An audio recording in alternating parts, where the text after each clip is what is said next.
Hey guys, it's Liz from Blue and Hazel, and today I'm going to walk you through the Jot It Down program and how we used it last year for our first and second grade homeschool.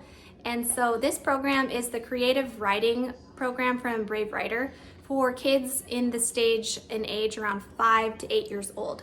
So the ages aren't set, it's mostly for kids who aren't really writing much on their own yet, if anything. For some of the kids on the older end, maybe writing a little bit more. I'm not really good at coming up with fun projects to do for writing, and so this was for me. It was a perfect solution of like, here, go ahead, and there's 10 creative writing projects in here that take recommended amount of time is a month each.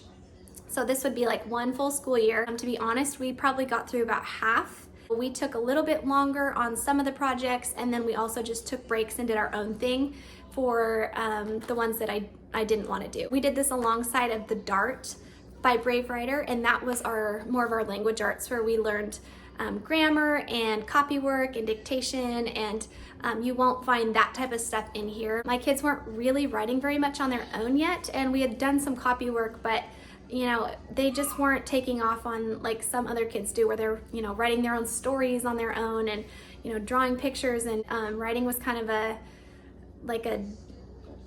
dreaded thing here, honestly. And so this helped us to make it fun, and it gave me permission to write for them, because as Julie says, around the Jot It Down stage, kids are thinking faster than they can write. And so that's what you're doing as the parent, is you're helping them to get those thoughts down onto paper, and to see like writing is fun, and there's a lot more to writing than just words. There's going to be sometimes pictures and art, and it can be you know, gathering of ideas and categorizing ideas. Okay, so this is a list of all of the projects that you will see here. We did the fairy tale project, but not every single one of them.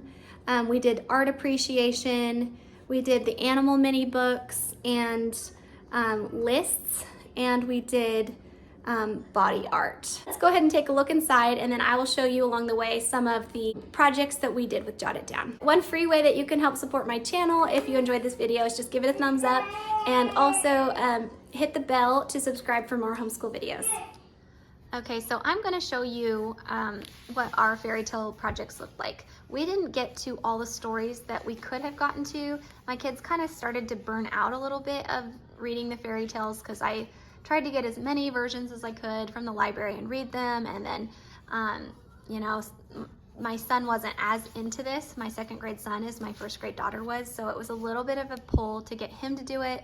She loved it, but they were just ready to kind of be done with this. So we actually did only four different stories, but I would go to the library, get all the books I could that were like different versions of that one story. And then we come home throughout the week, read them, and then when we had read them all, we would start with our picture.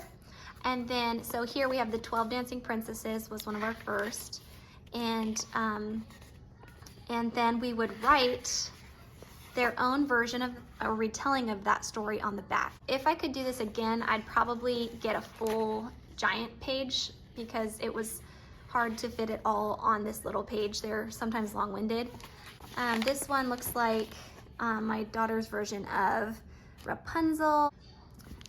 Here's the story of the three little pigs. I think that's the wolf's tale. And then we have Little Red Riding Hood.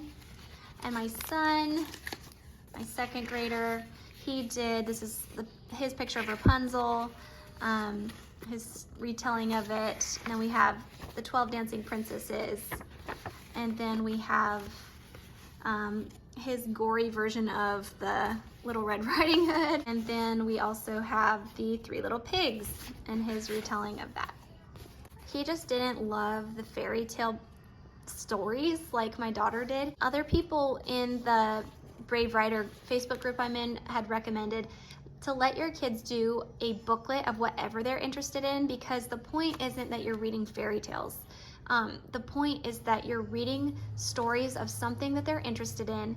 You're reading several versions of the same story, and then retelling it orally while the parent writes it down, and drawing a picture. I just kind of wanted to streamline it, 2 kids doing the same thing, but I think he would have enjoyed it more if I did it differently. With Jot It Down, it's nice because you have these examples of other kids drawing and you know, just things that you could do for the project, and you don't have to follow like their supplies list, if that makes sense. Like you can do the craft that comes with making Rapunzel, for instance, or you can just let your kids draw the picture and write down their story. Here's Goldilocks and the Three Bears, Princess and the Pea, The Ugly Duckling, Three Little Pigs, Cinderella. And so each one will have the visual narration and the oral narration. Little Red Riding Hood, Hansel and Gretel. We skipped a lot of the ideas for the crafty type stuff, but you could do that. It was just a little too much for me. Project 2 is called Art Appreciation. This one is pretty simple, and honestly, I don't feel like it takes more than a day. And so we did do this, and we went to the art museum in our city. And here's like a treasure hunt checklist. You could print this out and bring with you. And I will say the treasure hunt was the only thing that really kept my kids from that kept their interest, because they had a project to look for.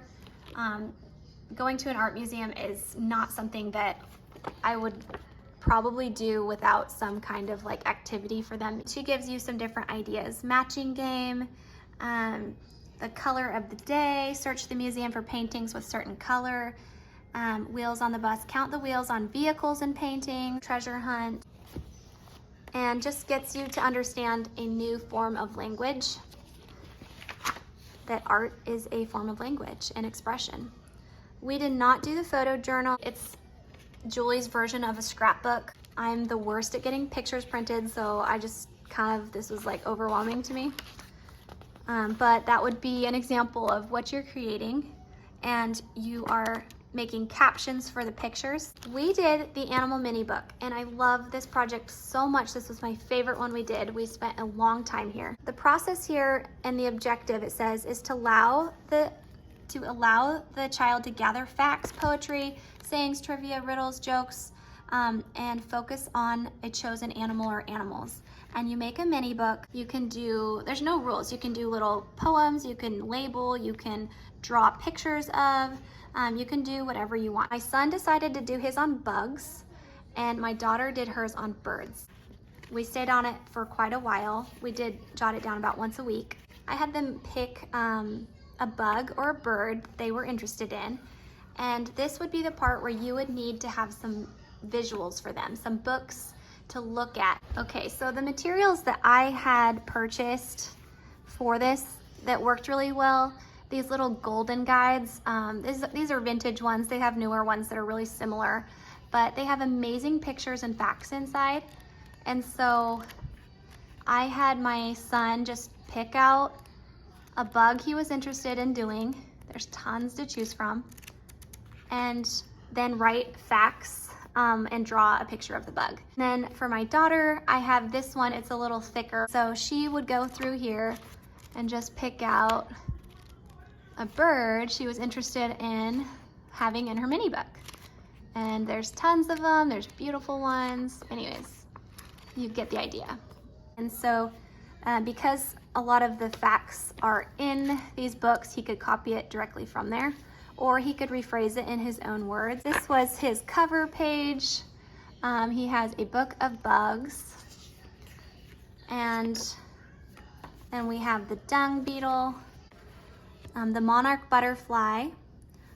So again, at this stage and age, I was not really concerned with their spelling. If you feel like you want to go one step farther and help them correct their spelling, you could do that, but I just personally love the spelling as is, even when it's wrong. I think it's really precious. And they spent a long time doing like the drawing part and looking up the bugs and the birds. This is the fireflies. Females will eat different species of males. Female eating a male. There you go. Stink bugs. Make a stinky gas. Don't touch them. And he worked a long time on these pictures. Shield bugs. Exoskeletons. Take a drill to break open. They also mimic bird poop to hide from birds. Dragonflies are mosquito eaters and have lived since the dinosaurs. And then my daughter's here, you've got the bird book. Another thing that Julie says is fine to do if they don't want to draw a picture, they can cut out a picture of it or some kind of representation of it. They slide down big hills, not one drop of water gets through their feathers. Owl, dog was another one. They're good pets, they're really fast, they have good hearing, they have good smelling. So they're fact gathering doing this. They're looking about animals they're interested in. They're making a cool project. And, you know, Julie says they can even write a poem about that one if they find one that they want to do copy work in. So you could see how this project would last a long time if they were enjoying it. The next project is a poster. You're just going to be gathering information. You're going to be picking a theme. It can be like a seasonal theme, or it can be, you know, just full of lots of color and pictures, and teaching them to kind of tie information together. Lists is another project from Jot It Down. I just love this one because it taught me that even having your kids write their birthday lists or their Christmas wish lists or helping you write a grocery list is still part of language arts. We just kind of used the list one around Christmas time and slowly added to this list as he found things. And my daughter here, you can see, she made a list here. Here is another list that we had, I think a birthday list. If you don't know what kind of lists to do, one of the things she recommended was a things I like list. So yeah, her tips right here are really valuable. Photos used for lists. Your child can cut out all the pictures of the Lego sets that he wants to get for his birthday. Not all need to be permanent. You can write with chalk on the sidewalk and then wash it off. Possible topics if you need some ideas. A letterbox. The goal of this project is to create the delight coming from sending and receiving mail. Everybody will have a mailbox, so you and your child will each get one, and you'll write little letters for each other for 4 weeks. And the first 3 weeks will make use of the in-home mailboxes, and then on the last week you're supposed to write a letter to somebody and have them learn how to like address it and things like that. Big wonderful numbers, project 8 in here. We did not do this, but the idea is to really use their fascination with counting around this age and measuring to create a writing piece. Kind of similar, she says, to a mini book. You'll help your child gather numerical facts that can be written and represented with a picture. You can see here she has this page that says, how many years old are you? How many days? How many minutes? How many seconds? So you can help them figure that out and write that down. This one says, count the number of steps to your mailbox from your front door. Then you would write that down. Count the number of steps in your staircase in your house. Draw or glue a picture of family members onto a page and count them. For advanced, add all the ages together for a total number of years. So this is a really easy, fun way to do numbers and turn it into a writing project. Project 9 is body art.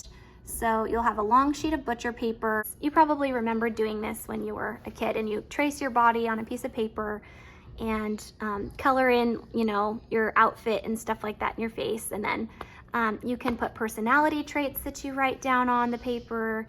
You can put things that your kid likes to do. And so they tell you those things and you write them down for them, unless they're eager to try writing themselves. The last project on here is called a Good Enough Party. I did not do this part. The Good Enough Party is one where invitations are sent, guests are RSVP they're coming, food is served, games are played, and the theme is well demonstrated. Don't overdo it. You'll help your kids pick the date and time and guest list, plan the party, and make invitations.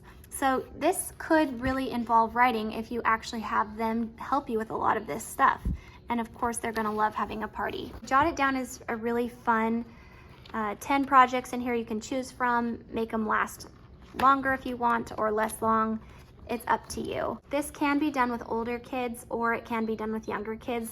You have the freedom to have them write less or more, but the idea is that Julie gives you the freedom to know that it's fine to write for your kids, and eventually they're going to want to take over more of that writing process. If you have any questions on Jot It Down, leave them for me in the comments, and then I will be sure to link in the description the video of how we do the language arts darts, which is what we enjoy using alongside Jot It Down. So we would do the dart for language arts daily, and that came with a book to read. And then Jot It Down was about once a week. All right, thanks. Hope this was helpful.